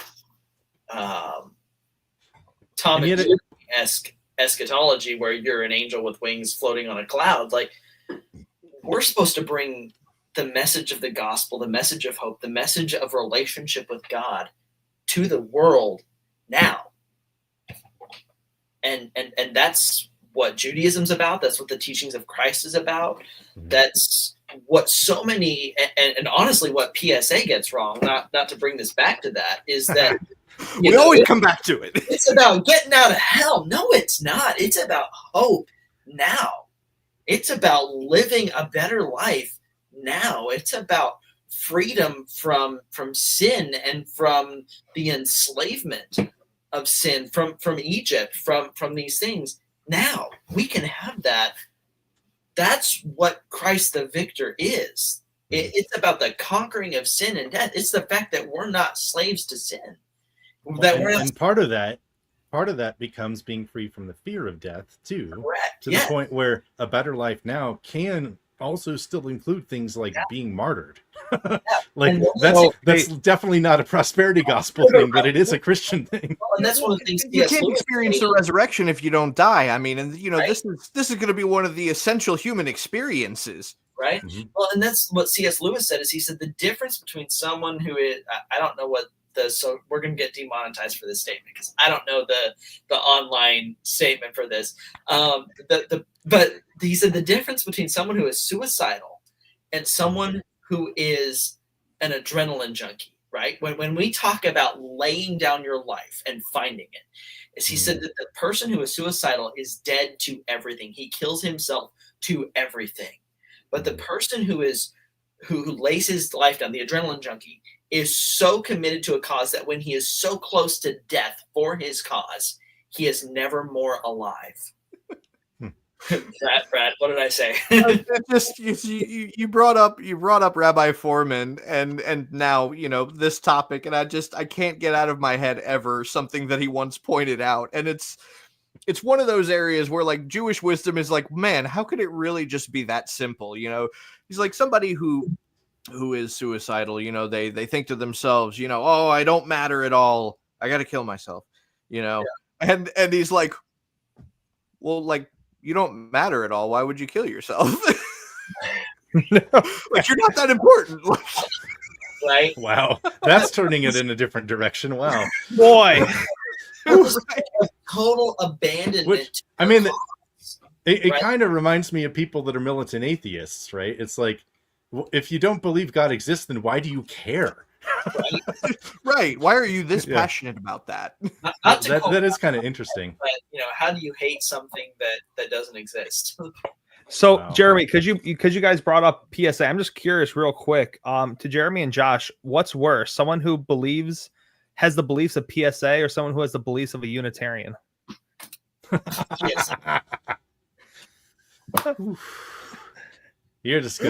You're gonna put it to me. PSA, absolutely. Thanks, Jeremy. Which one is more damaging to the gospel? PSA, absolutely. I think part of the question here becomes, what is the relationship between the reality of how we are saved, and the belief that we have, right?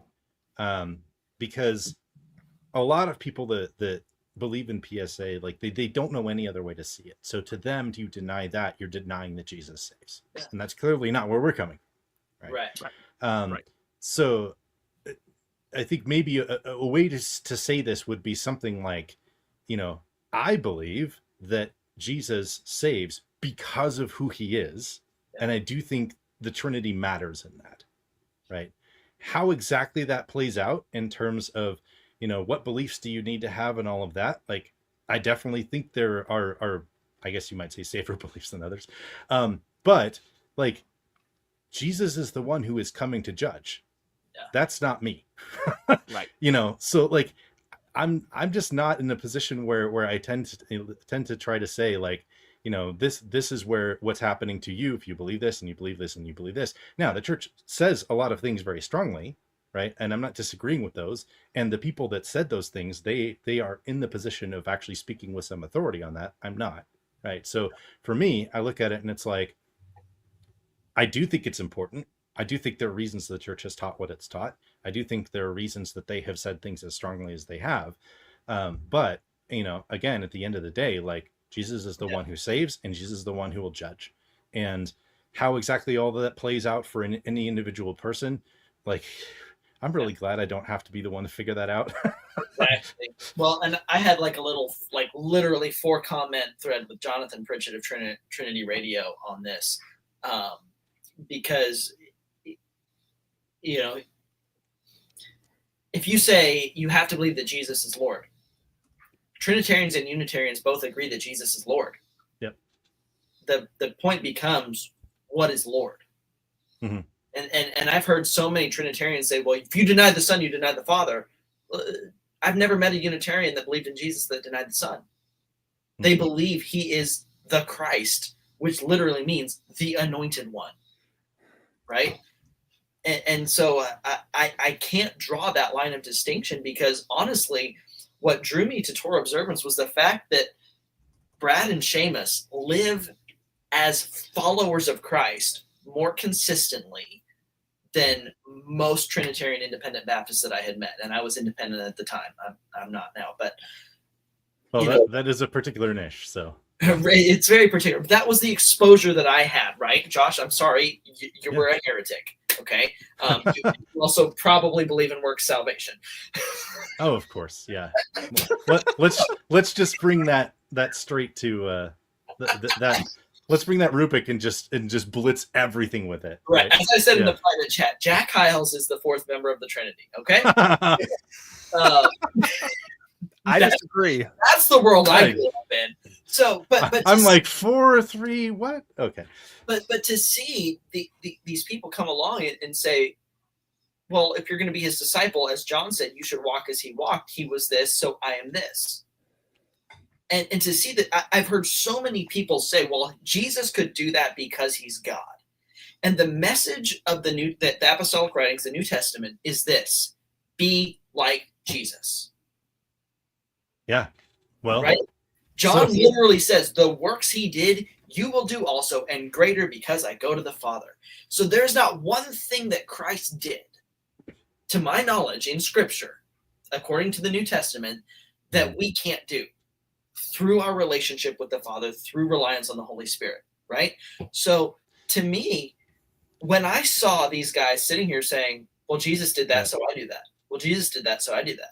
I was like, that's the most biblical form of Christianity I've ever seen in my life. And yet I have other people who say, well, we can't do that. We can't do what Christ did because he's God. I'm like, that's not what the Gospels teach. We are getting a little off topic, as someone said in the private chat. I will say, I do think there is a bridge right there to look at and say, maybe this could actually connect the two. What do you do with Peter walking on water? Right, because he walks on water because he has faith in Christ, because he is looking to Jesus.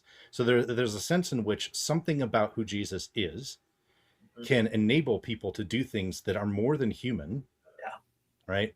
And yet Peter also has fear, and then he's like sinking, like, so there's definitely, to me, a tether there of Jesus being the one who is the bridge. And from an Eastern Orthodox perspective, from a kind of Orthodox, broader little o Orthodox Christian perspective, you have a sense of that Jesus being the bridge because of who he is, because he unites the divine and human nature, that is an ontological bridge and not just something like PSA that pays the penalty or something like that. So they're just different ways of looking at that. And that to me is where you could start to get into saying some of the same kinds of things that you're saying, where it's like, yes, we can do the same things, but how, why, right? And that would be more the Eastern Orthodox answer, or the little o Orthodox Christian answer, versus what you're saying from a Unitarian perspective. So just interesting to kind of tease that out. I'll throw that out there. That could be a bridge back. We can talk about that at some point. In fact, well, I'm not going to get into spoilers. We'll talk about that later. But Brad and I had an idea for another episode that I think you'll love. Another bridge between the topics, right? Because I think it would be awesome to have this discourse on Christology in another biblical lenses conversation. Because we're all mature adults who can disagree agreeably, and everybody else benefits for it. But one bridge between these topics that is yet again something that both Christianity and Judaism agree on, respective to the future coming of Messiah, is that he will bring proper understanding, right? Yes. And this is something that actually both the Davidic and Josephian Messiah both do, which we would all agree that Yeshua did do, right? Is to teach proper understanding. The Davidic Messiah will not just teach, though, he will enforce proper understanding, and that I think is one thing that will be a difference. And so this is one of those areas in Judaism. They all have a little bit of a different minhag. They all observe the halakha in slightly different ways, and maybe there's a little bit of disagreement, but they don't really condemn one another on the basis of these disagreements, because they understand, and their understanding is that when Messiah comes, look, he's going to clarify all of this. Right, he's gonna clear the air on these issues, and we'll all be able to serve him in unison together then. And I don't think it's no really longer to say that this is one of those issues where, look, if Unitarians are wrong, I don't think necessarily that their faith can still be discounted on the basis of something that was a misunderstanding. I think that's something that Messiah would clear up. So it feels like you're saying that when you ask 4 Jews, and you're going to get one opinion then instead of 7. So I want to what Brad said, because that's one of my favorites. So this is from the Midrash. Oh shoot, I'm going to pronounce it wrong. Tanhuma. Yeah. That's actually a really beautiful. I don't have the exact quote in front of me right here, but it says something along the lines of Rabbi so and so says that when the Messiah comes, he will come with the Torah of the Messiah, right? And one of the rabbis then said regarding that, it's not that he comes with a brand new Torah, right? Not that he will abolish it, but when it says that he will come with his Torah, he will come and explain the Torah in such great detail. He'll explain the white spaces in between the black letters. So I think even going back to Joshua, kind of what you said, how you look at Daniel 7, 13 to 15, like already happening, right? Like I think, and Brad, Jeremy, you guys might agree with me on this. I think we've seen a shadow of what is mentioned in Midrash Tanhuma already happen. When he came, he was already explaining the law, where he said, you've heard it said, don't commit adultery. But I say, if you look at someone with lust, you've committed adultery. You said, you've heard it say not to murder. But I say, if you hate your brother, you've already committed murder. Right? He's already. But he was contradicting the Torah there, right? Because he's saying, you've heard it said this, and I say that. Here we go. But I think it's like the same way, like he was doing a foreshadow of what Messiah ben David will ultimately do. When it talks about we will reign with Christ for 1,000 years, I think, and this is just my eschatology. I never argue the book of Revelation with anyone just because it's, my gosh. I got loose. Yeah. You already know. But it's interesting because I interpret 1,000 years to be literal, right? So if we're with the Messiah ben David for 1,000 years, and remember, 1,000 years is a day to God, you can make the statement that no one has actually lived a day with God. Because you look at, was it Methuselah was 969? I think that was the oldest, right? So you can make that statement that no one has lived a day with God. But here we will live with Messiah. We will learn with Messiah of how everything can be properly done. And again, just my eschatology, after the 1,000 years, then we'll be put to the test of, we were under our under the master. Do we still want to be under the master, or basically rebel like Adam and Eve did, have that ultimate decision? But still, that role that is being played out, and how you can draw the conclusions to that, to even Matthew chapter 5, of what the rabbis have said regarding that. It's just beautiful, mind-blowing. Yeah. That's awesome. I love it. So thinking about the topic, right? Okay, what you got? We're probably moving towards wrapping it up. Yeah. Right? We need to. Yeah. We're way long. I know. Well, so I think it'd be interesting to bring up, because this is something that's Ronan Torah was bringing up a lot of the passages from Torah and from the Tanakh that people see some precedent for Messiah ben Joseph, and even though it's definitely more distant or inferred or whatever, it's probably worth at least just reading a couple of those for people, just so they can have an idea of where maybe this idea could have actually started, and then start to see some progression through. So I was just thinking of Genesis 49, and then in Deuteronomy you have Moses also giving a blessing of Joseph. So could this idea have started here? David Mitchell argues that it did. The blessing that you get for Joseph is a fruitful shoot, or son is Joseph, a fruitful shoot upon a spring, whose branches run over the wall. They attacked him and shot at him. They hated him, the bowman. But his bow remained steady, and the arms of his hands became supple from the hands of the might of Jacob. From thence, a shepherd, a rock of Israel, from the God of your father, who shall help you, and from Shaddai, who shall bless you, with blessings of heaven above, blessings of the deep that crouches below, blessings of the breasts and the womb. The blessings of your father are mightier than the blessings of my progenitors to the limits of the eternal hills. Let them be upon the head of Joseph and on the crown of the head of the Nazir, the prince of his brothers. Right. So you have this idea of like a shepherd, a rock, like that's kingly language that connects into Deuteronomy 32 and language that is used of Hashem. Right. And so there's a lot of these kind of ideas that start to kind of point you at like, this seems to be, talking of blessing that is for a prince, for a coming king, for a hero, if you will. And then you get into Moses, and he adds some interesting bits as well to some of the expectations for this. And he says, and of Joseph, he said, blessed of the eternal be his land, from the treasures of heaven, from the dew, and from the deep that crouches below, and from the treasures brought forth by the sun, and from the treasures put forth by the moons, and from the chief things of the ancient mountains, and from the treasures of the eternal hills, and from the treasures of earth and its fullness, and the favor of the one who dwelt in the bush. Let it come upon the head of Joseph, and on the crown of the head of the Nazir of his brothers. So you have a lot of kind of the same language there. And then he says, the firstborn of his shore is his, Joseph's majesty, and the horns of a ram are his horns. With them he shall gore the peoples, all as one, even to the ends of the earth. And these are the 10,000s of Ephraim, and these are the 10,000s of Manasseh. That's from Deuteronomy 33. Nice. The argument that David Mitchell makes in this book is that if you look at the shore and the ram, you essentially have a firstborn white bull that is born destined to be sacrificed, right? And he says a violent death or sacrifice, and I'm like, you're missing some of the stuff because you're importing PSA, but whatever. But you have this idea of that's the kind of animal we're talking about, right? Yeah. But then when you have the rem is more the aurochs, the wild ox, the one that cannot be contained, cannot be ruled, that has a kind of power and sovereignty that just goes beyond kind of what we generally understand.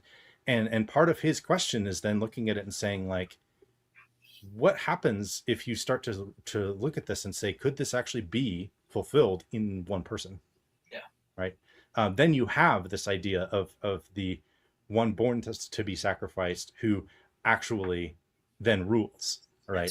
Yes. And he ties it into even some of the coins that we have from at least illustrations of coins from the era of Joshua, and this I think is like rabbinic stuff. So it's like the ideas there. I don't know that we actually have the coins, but they're looking at it and saying like, no, like the symbolism here of this is the both of these bowls, yeah. Right? And what if those are essentially connected together? And then he follows it through in the prophets and the Psalms and starts to go into rabbinic writings and the church fathers and the New Testament and all of that, and saying, it seems like there's an expectation of a coming hero, a coming king that, we do have this kind of dying and rising idea that's a little bit there. If you really look into the typology with the animals and the animal apocalypse and 1 Enoch 90 and some other things, what if you have that there? And then we start to trace it forward and go like, wow, like this could be the beginning of the idea.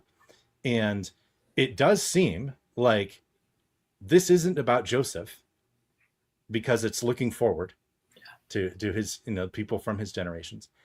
And then you also have the sense of Joshua is of Joseph in that line. And he seems to fulfill some of this, but he doesn't rule all the nations. Like there's a limit to what he's doing.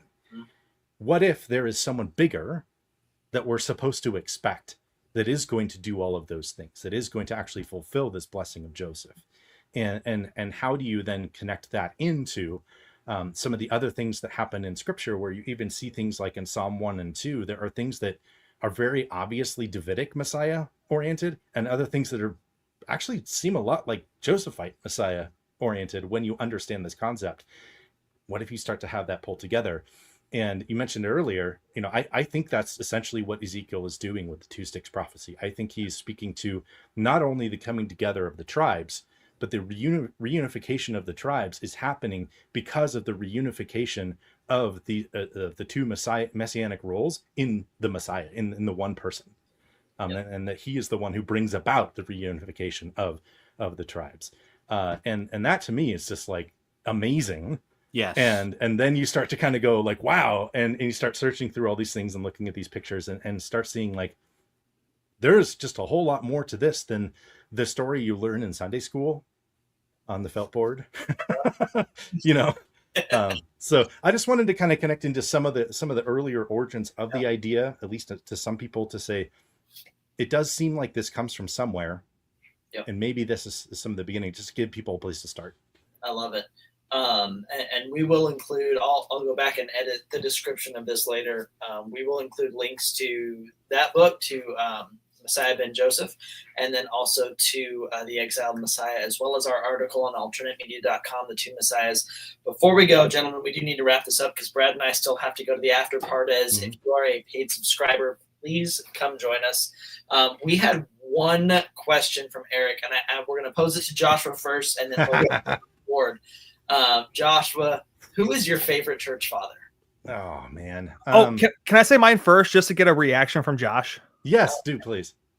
Origin, the Origin and Novation, the greatest church fathers of all time. My understanding is the Eastern Orthodox Church loves Origin.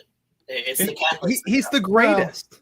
Well, it's complicated with Origin, right? So there is no, I don't think there's a good argument to be made for anyone having a deeper knowledge of a lot of things and being able to connect in philosophy and understanding things in multiple languages and do, like, Origin was a beast.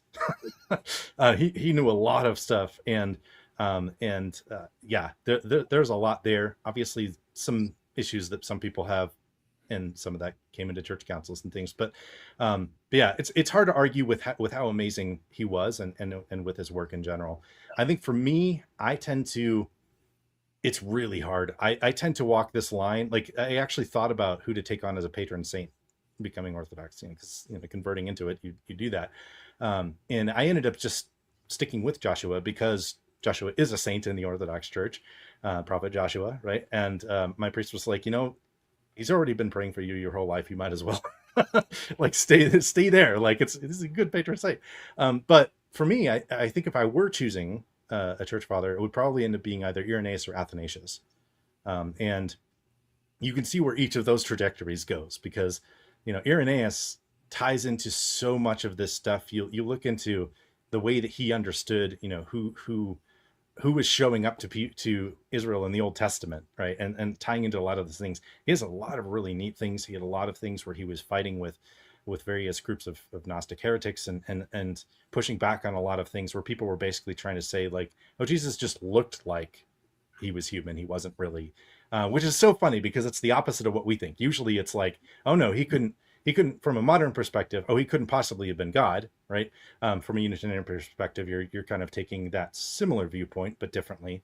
But they were arguing about whether he was even human. So it's just like a completely different thing.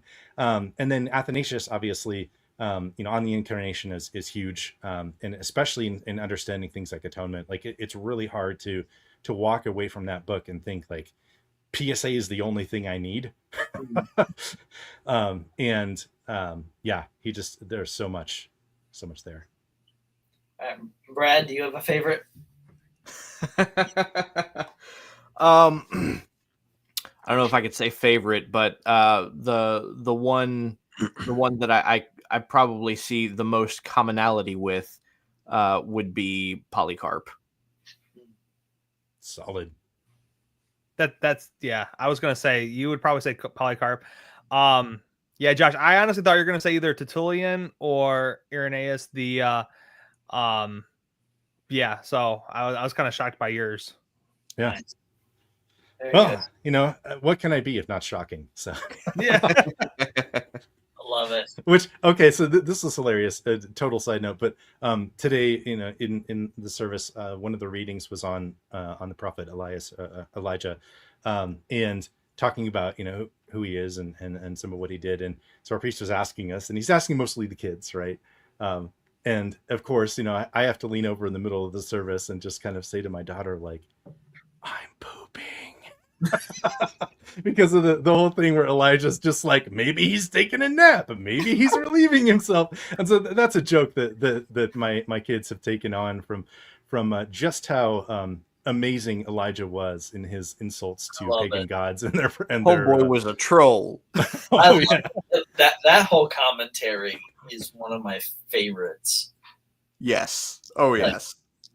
Yeah, it's between that and like the midrash about Abraham with Nimrod. Like those two are like just the level of troll in both of those is just hilarious. Well, especially when Christians are like, we have to be proper, and I'm like, but the Bible's not. The Bible's it literally says Saul went into a cave. Like, my daughter just went through that story, and her words were to relieve himself. And I was like, yeah, he's taking a dump. And that whole diatribe of Elijah, I absolutely love it. So, gentlemen, this has been absolutely epic. We've gone almost an hour longer than we're supposed to. So much. And what an incredible topic. This one for me, Josh, I'm glad you have such an interest in it, because this has been one, I think, from the first episode we did on Renovating Faith of this. As soon as we follow up, you're like, I would love to talk about that. That would be awesome. And so I've been looking forward to this. It's such a cool thing that I think if Christianity could get a hold of it, would be so transformative in our faith, and which is really why we do this. We talk about the different lenses that affect our understanding of Scripture, and to understand the nature of the two comings of Christ. From our perspective, believing that he was Mashiach ben Yosef, that he will be Mashiach ben David, and how everything that he did points to this need of reconciling not just Israel, but even as it's spoken of in the prophets, that he will reconcile the nations, that all of the world. And I love, one of the things I've seen, not just from you, but from several Eastern Orthodox people, is this reconciliation of the cosmos, that all of creation will come back to him and be reconciled to him. And it's so beautiful. It's wonderful. And I would close by just saying, may he return speedily in our days. Amen. And as is a prayer that's prayed, I think, daily by Jews, that he would come. And I know we long for that day when our faith becomes sight. As an apologist, I love the evidence for our faith, but that moment when we stand before our Messiah and our God and our King, and just to see it all and say, praise him. And, to him is due glory and honor and dominion. It's going to be an incredible moment. And I'm so excited for it. And I'm thankful for you guys. I'm thankful that even in the things we disagree on, we can have fellowship, that we can have this discourse. And that's the point of this, right? It's that, there are things that we all disagree on, but we are brothers in Messiah. We are servants of the true, the living God, the one, the creator of all that is, the Most High. And where we disagree, we disagree. And you know what? That's fun. We can have fun with it. And I think too many Christians, specifically Christians, I think more than Jews from my exposure, make their disagreements points of division rather than, you know what? Cool. Why do you think that way? Teach me. And I love that about, I watched a debate between two rabbis. It was Rabbi Friedman, and I don't remember who the other one was. And every time the other one got up, they said, well, he's right, but. But, yeah. And then the other guy said, well, he's right, but. And the debate was, what's more important, the don'ts or positive or negative commandments? Negative commandments. He's like, well, he's right, but. And then the other guy, well, he's right, but. Well, he's right. I'm like, well, you can't both be right. And you're also right. Me. And that's why, I love tonight when Josh, you mentioned some things and Brad goes, well, I don't disagree with that. Like, oh, thank you, Rabbi. the original kings of the Por qué no los dos, right? Why not both? Absolutely. And or my favorite is on Friends, where he says, Joey, sandwich or sex? Put those hands together. So that's my version of that. So my wife's yelling at me for that comment. So gold. All right. On that wonderful note of me being embarrassing and dumb, please like and subscribe. Visit our store, and we will absolutely buy Messiah Ben Joseph and the Exiled Messiah. If you're on TikTok, go check out Will Walkie. And of course, Brad's channel. I don't do anything on TikTok other than follow everybody and just have a good time. Joshua, are you doing podcasts yet? I know you've talked about revamping yours. Oh man, yeah. I keep wanting to dive back into it, and I keep getting asked to do other things, and I keep saying yes. So keep saying yes, guys. I'll try to keep the topics interesting. So. Yep. Because we absolutely love having you. If you have a recommendation for a fourth person, not that Will is a bad option, we are trying to find another Christian, because Will has had to back out. He's got a ton going on. I do rag him, but I want to give him props. He's a new father. He's got 2 kids. He's a full-time minister, basically doing multiple, like at least 2 jobs at the church, if not more, as well as church split. And he's back in school pursuing, I believe, his master's. So he's had to back out, and we do love him. We're not as much shade as we throw at Will. I think we all love Will. And I assume by Christian in this context, you mean Trinitarian, because you're looking for a contrast to your approach to Christianity. Yes and no. Which is, I'm too similar to Brad, so it's like, why have him on here? So, with Brad, we have Orthodox, rabbinic. I lean that way, but I'm also, Baptist. You're Eastern Orthodox, so something to kind of round out this conversation. What we found basically is no Calvinist wants to be ecumenical with us. Brad, I'll have Bo come on. He's a Jehovah's Witness. No. I mean, yeah. It's, all right. Yeah. Anyway, join us in the. I'll think about it. Yeah. And for everybody that's here, thank you for tuning in. This has been an incredible conversation. We look forward to joining you. Come back every third Sunday of every month. We try to do this conversation when we can. And thank you so much for tuning in.